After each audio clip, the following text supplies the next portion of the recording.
para hablar de este tema, básicamente que tiene que ver con las recaudaciones provinciales, hablando de un contexto federal como lo hacemos aquí, desde nuestra estructura. Muy bien, Vamos a saludar. Así es. Bienvenido, Alejandro. Un gusto tenerte nuevamente con nosotros aquí en Telediario Federal. Un placer. ¿Qué tal? Buenas tardes, Ezequiel, Julieta, ¿cómo les va? Muy bien, bueno, desglosamos un poco este último informe que han tenido con respecto a las recaudaciones provinciales. ¿Cuáles son los datos más llamativos, Alejandro? Bueno, en primer lugar, lo llamativo es que son muy pocas las provincias que han logrado en los últimos 2-3 meses tener algún tipo de crecimiento. Cuando un poco la performance que veníamos con la economía, que si bien sigue teniendo, por supuesto, una actividad económica que está limitada, uno quizás pudiera llegar a pensar de que ciertas provincias, un poco por su composición económica, por su estructura productiva, podían tener algún tipo de mejora, y la realidad es que gran parte de las provincias siguen teniendo recaudaciones que están cayendo en relación a la inflación, ¿no? Claro. Hay situaciones, hay provincias que, o mejor dicho, situaciones dentro de las provincias que son realmente muy diversas. Por un lado tenemos, por ejemplo, la provincia de Tucumán, que ya lleva 3 meses consecutivos con incrementos reales, un dato muy positivo para la provincia de Tucumán. Y del otro extremo, por ejemplo, tenemos a la provincia de Neuquén, que es una provincia que tiene una fuerte estructura de recaudación propia, una fuerte estructura de ingresos propios por fuera de las zonas nacionales, pero que sin embargo no puede todavía recuperar terreno, y no solamente tiene caídas reales, es decir, respecto a la inflación, sino que tiene caídas también que son lo que se le conocen nominales, es decir, no es que recaudó este año, supongamos que en octubre recaudó 100 y el año pasado recaudó 90, y lo que significa que si bien creció 10 pesos, esos 10 pesos fueron comidos por la inflación. No, ese es el caso de Neuquén. Neuquén está recaudando en pesos menos dinero que el año pasado. Claro, nominalmente. ¿Y a qué se atribuye este crecimiento de la recaudación en Tucumán por tercer mes consecutivo? Perdón, se cortó la pregunta. ¿A qué se atribuye el crecimiento en la recaudación de Tucumán, concretamente? Y bueno, hay diversas cuestiones, como por ejemplo, un fuerte impulso de los ingresos brutos. Los ingresos brutos son un poco son el gran tributo de las provincias. Claro. Y casi todas tienen una estructura de más o menos por encima del 70% de participación de los ingresos brutos en el total de la recaudación, con algunas excepciones. Ingresos brutos en Tucumán ha tenido una gran performance, lo que significa es que, por un lado, la actividad económica que está registrada, ¿no?, la formal, es decir, todas aquellas que incluyen una facturación en el medio, ha tenido una recomposición, y entonces, por lo tanto, desde ese lugar está levantando bastante. Y también hay otro concepto dentro de Tucumán que es muy importante destacar porque es fundamental para las provincias, que, por ejemplo, es el impuesto a los sellos. El impuesto a los sellos también es otro de los tributos muy importante de las provincias.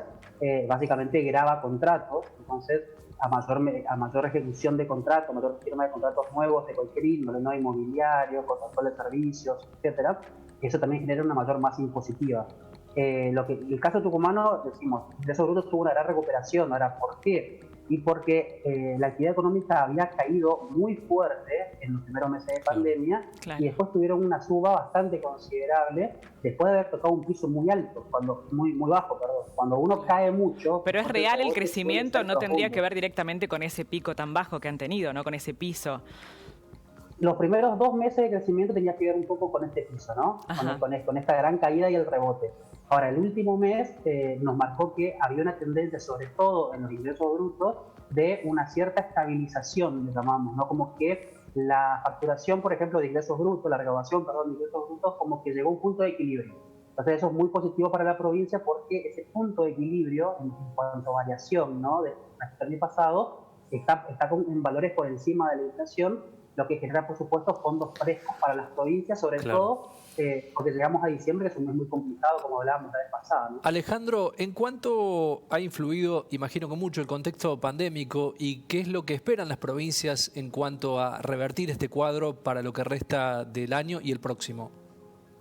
Bueno, la pandemia tuvo de alguna manera, como 2 golpes directos en las recaudaciones. En primer lugar, porque naturalmente la actividad económica se frenó, entonces naturalmente hay menor recaudación por eso, sumado al arrastre, por supuesto, de lo que fue la crisis el año pasado, iniciada en 2018 a nivel nacional, pero también lo que generó en las provincias es que los primeros meses de pandemia, más que nada abril y mayo, fueron los más fuertes en términos de la caída de recaudación, recaudación, muchas provincias, justamente para dar algún tipo de alivio al contribuyente, lo que hacía era prorrogar vencimientos, postergar y tirar vencimientos impositivos hasta un poco más adelante. Entonces, por ejemplo, los meses de abril y mayo fueron muy malas las recaudaciones por la caída de la actividad por un lado, pero también porque hubo vencimientos de impuestos que quizás no son necesariamente de la mano de la actividad, como por ejemplo el inmobiliario, que se prorrogaron para junio, julio.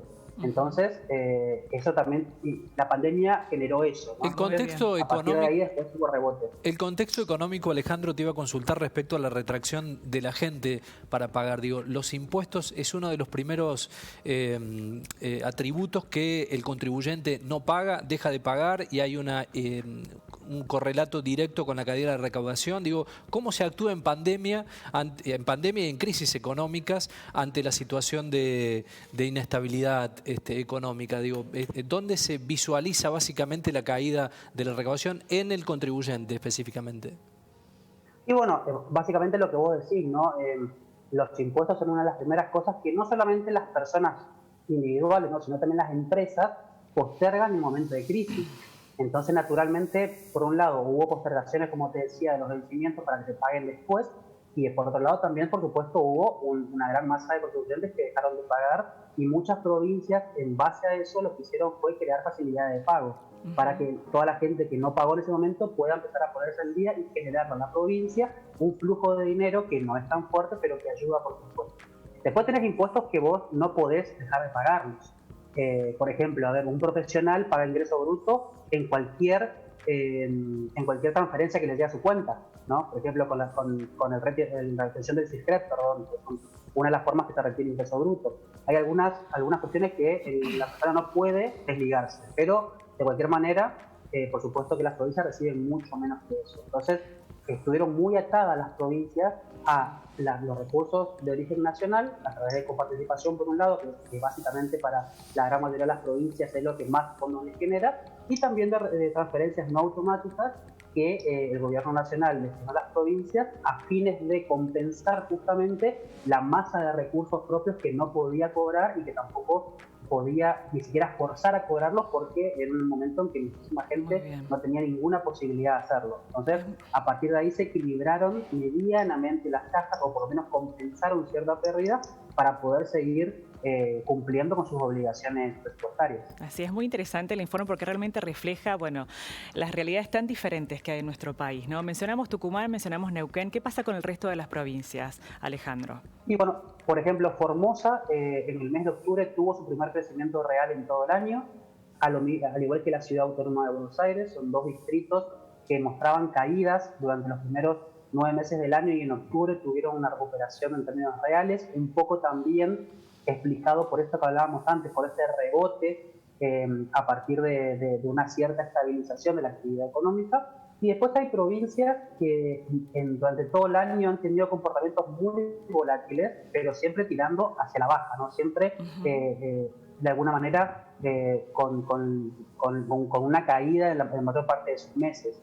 La realidad es que si nosotros consolidamos los datos de todas las provincias, vemos, por ejemplo, que Catamarca cayó en 6 de los 9 meses, perdón, en 7 de los 10 meses relevados.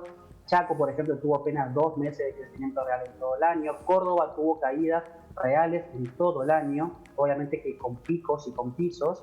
El caso de Entre Ríos, por ejemplo, ha tenido únicamente 2 meses con crecimiento real que han sido muy, muy débiles. Por lo tanto, la caja recaudatoria, la caja provincial, digamos, financiera, está muy debilitada desde este punto. Jujuy no ha mostrado crecimientos en todo lo que va del año, Río Negro tampoco, Santa Cruz tampoco, Tierra del Fuego tampoco. Entonces, el gran desafío de las provincias acá es, cuando la recaudación propia, que mayormente es tributaria, ¿no?, a partir de impuestos, no está logrando alguna recuperación, siempre acuden a alguna segunda instancia de financiamiento, que son o financiamiento a través de crédito de corto plazo, por ejemplo, letras de tesorería, que son un recurso que, por ejemplo, Chubut, Chaco y Mendoza mismo han utilizado este último tiempo, con emisiones de letras de corto plazo. Entonces obtienen un par de millones de pesos para financiar un poco el desajuste de caja, y después eso se paga a los tenedores por una tasa de interés que se fija al momento de licitar esa letra. Y también, como te decía antes, de lo que es el financiamiento que vino parte del gobierno nacional en formato de transferencias no automáticas o discrecionales, de las cuales muchas fueron a partir de un ATN, es decir, un aporte del Tesoro Nacional, que no es reembolsable para la provincia, es muy importante para ellos, y también a través de créditos, ¿no?, del Fondo Fiduciario de Desarrollo Provincial, que han sido montos importantes, pero que naturalmente eso tiene que devolverse con su interés correspondiente en el mediano plazo. Pero para salvar por lo menos la urgencia, sirvió mucho la provincia. Bastante complejo teniendo en cuenta que de 17 jurisdicciones, sobre un total de 24, 14 no lograron superar la inflación, ¿no? Es un dato realmente muy preocupante. ¿Cuál es la inflación proyectada para este año? Y ahora se está como readecuando el cálculo inflacionario. Algunos están estimando el peor de los escenarios es 40%, algunos ya tienen un escenario un poco más optimista de 37-38%, pero más o menos entre 40 y 42, te lo tiro para arriba, es un poco la proyección del peor de los escenarios que se está manejando el día de hoy. Claro. Pasa, hay un problema acá que quiero resaltar esto para también un poco por el tema provincial. La inflación nacional es una, ¿no? Pero hacia adentro de las regiones la historia no es homogénea para todos. Entonces, ¿qué pasa? Por ejemplo, la región del NEA, Chaco, Corrientes, Formosa, Misiones, tiene la inflación más alta de todo el país.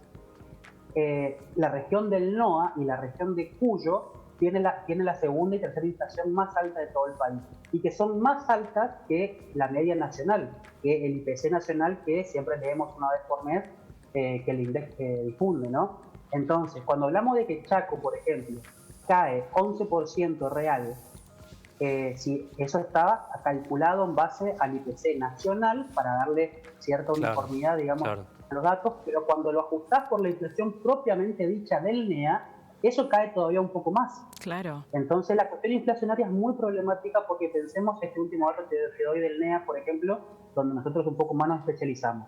El NEA tiene la inflación más alta de todo el país. El NEA tiene los salarios promedios de los trabajadores formales más bajos de todo el país.